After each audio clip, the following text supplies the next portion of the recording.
Hello and welcome to Hurricane Horror. Tonight's story is The Telltale Heart. True, nervous, very, very dreadfully nervous. I had been and am, but why will you say that I am mad? The disease had sharpened my senses, not destroyed, not dulled them. Above all was the sense of hearing acute. I heard all the things in heaven and in the earth. I heard many things in hell. How then am I mad? Hearken and observe how healthily, how calmly, I can tell you the whole story. It is impossible to say how first the idea entered my brain, but once conceived it haunted me day and night. Object there was none, passion there was none. I loved the old man. He had never wronged me. He had never given me insult. For his gold I had no desire. I think it was his eye.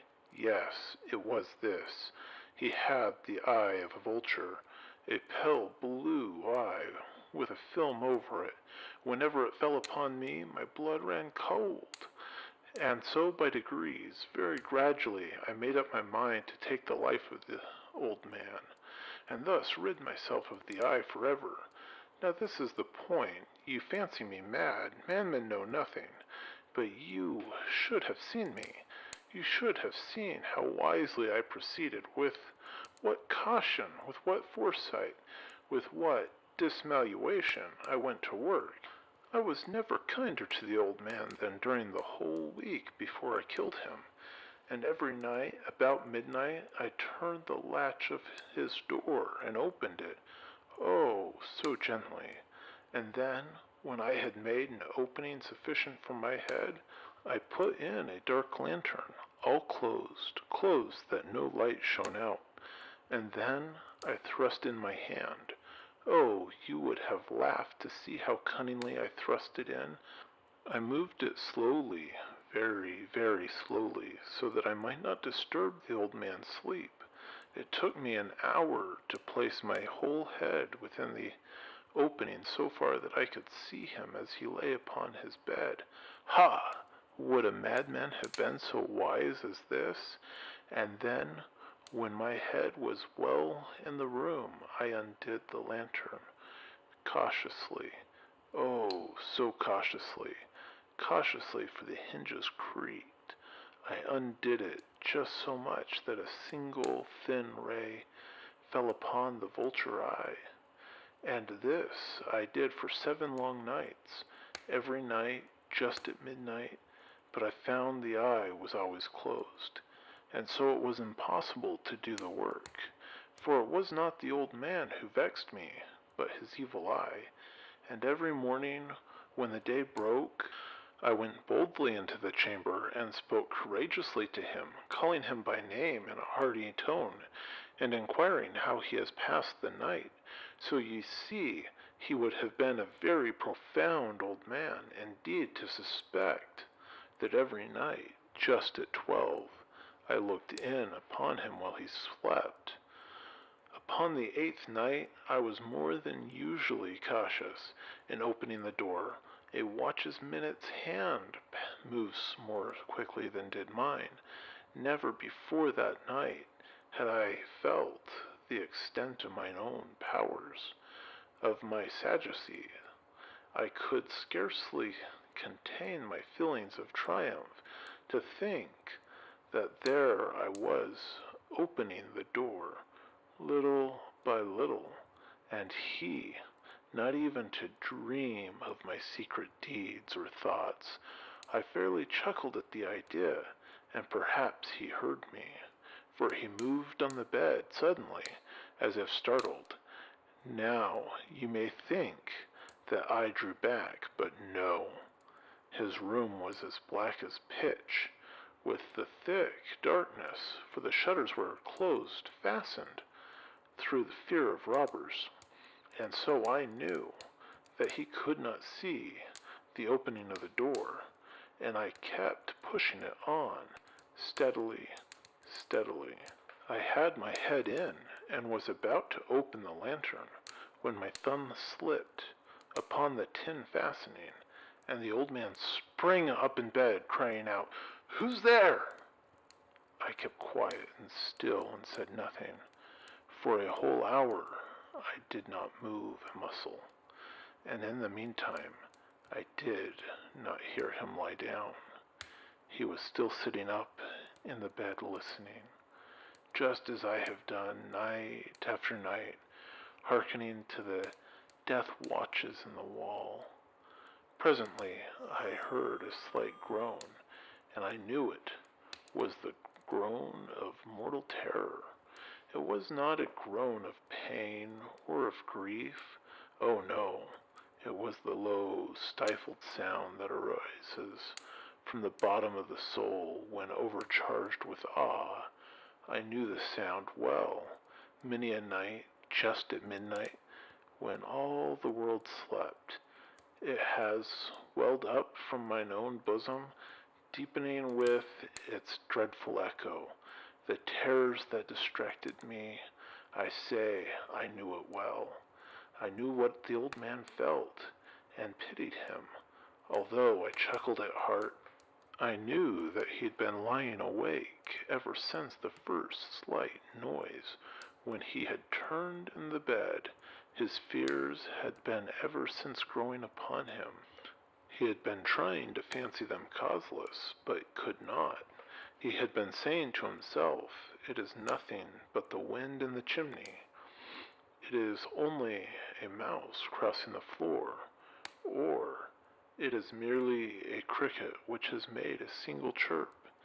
Yes, he had been trying to comfort himself with these suppositions, but he found all in vain because death, in approaching him, had stalked with his black shadow before him and enveloped the victim, and it was the mournful influence of the unperceived shadow that caused him to feel, although he neither saw nor heard, to feel the presence of my head within the room. When I had waited a long time, very patiently, without hearing him lie down, I resolved to open a very, very little crevice in the lantern.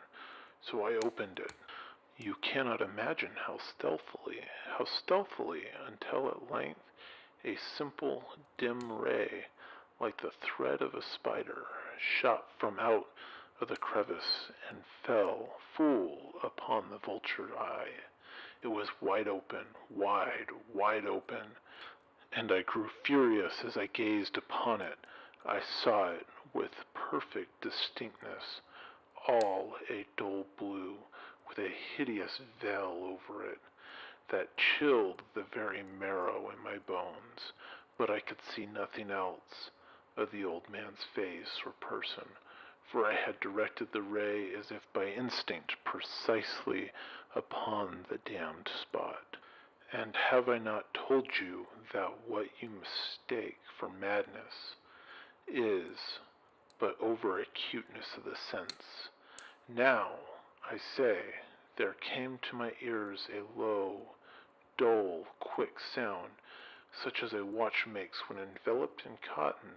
I knew the sound well, too. It was the beating of the old man's heart. It increased my fury as the beating of a drum stimulates the soldier into courage, but even yet I refrained and kept still. I scarcely breathed. I held the lantern motionless. I tried how steadily I could to maintain the ray upon the eye. Meantime, the hellish tattoo of the heart increased. It grew quicker and quicker, and louder every instant. The old man's terror must have been extreme. It grew louder, I say louder, every moment. Do you mark me well? I have told you that I am nervous. So I am. And now, at the dead hour of night, amid the dreadful silence of the old house, so strange a noise as this excited me to uncontrollable terror. Yet, for some minutes longer, I refrained and stood still. But the beating grew louder, louder. I thought the heart must burst. And now a new anxiety seized me. The sound would be heard by a neighbor. The old man's hour had come. With a loud yell, I threw open the lantern and leaped into the room. He shrieked once only. In an instant, I dragged him to the floor and pulled the heavy bed over him. I then smiled gaily to find the deed so far done. But for many minutes, the heart beat on with a muffled sound. This, however, did not vex me. It would not be heard through the wall. At length it ceased. The old man was dead. I removed the bed and examined the corpse. Yes, he was stone dead. I placed my hand upon the heart and held it there many minutes. There was no pulsation. He was stone dead. His eye would trouble me no more. If you think me mad, will ye think so no longer when I describe the wise precautions I took for the concealment of the body? The night waned, and I worked hastily, but in silence. First of all, I dismembered the corpse. I cut off the head and the arms and the legs. I then took up 3 planks from the flooring of the chamber and deposited all between the scantlings. I then replaced the boards so cleverly, so cunningly, that no human eye, not even his, could have detected anything wrong. There was nothing to wash out, no stain of any kind, no blood spot wherever. I had been too wary for that. A tub had caught all. Ha! Ha! When I made an end of these labors, it was 4 o'clock, still dark as midnight. As the bell sounded the hour, there came a knocking at the street door. I went down to open it with a light heart, for what had I now to fear? There entered 3 men who introduced themselves with perfect suavity as the officers of the police. A shriek had been heard by a neighbor during the night. Suspicion of foul play had been aroused. Information had been lodged at the police office, and they, the officers, had been deputed to search the premise. I smiled, for what had I to fear? I bade the gentleman welcome. The shriek, I said, was my own, in a dream. The old man I mentioned was absent in the country. I took my visitors all over the house. I bade them search well. I led them at length to his chamber. I showed them his treasures secure, undisturbed. In the enthusiasm of my confidence, I brought chairs into the room and desired them here to rest from their fatigues, while I myself, in the wild audacity of my perfect triumph, placed my own seat upon the very spot beneath which reposed the corpse of my victim. The officers were satisfied. My manner had convinced them. I was singularly at ease. They sat, and while I answered cheerily, they chatted of familiar things, but ere long I felt myself getting pale and wished them gone. My head ached, and I fancied a ringing in my ears. But still they sat and still chatted. The ringing became more distinct. It continued and became more distinct. I talked more freely to get rid of the feeling, but it continued and gained definiteness until at length I found that the noise was not within my ears. No doubt I now grow very pale, but I talked more fluently, with a heightened voice, yet the sound increased, and what could I do?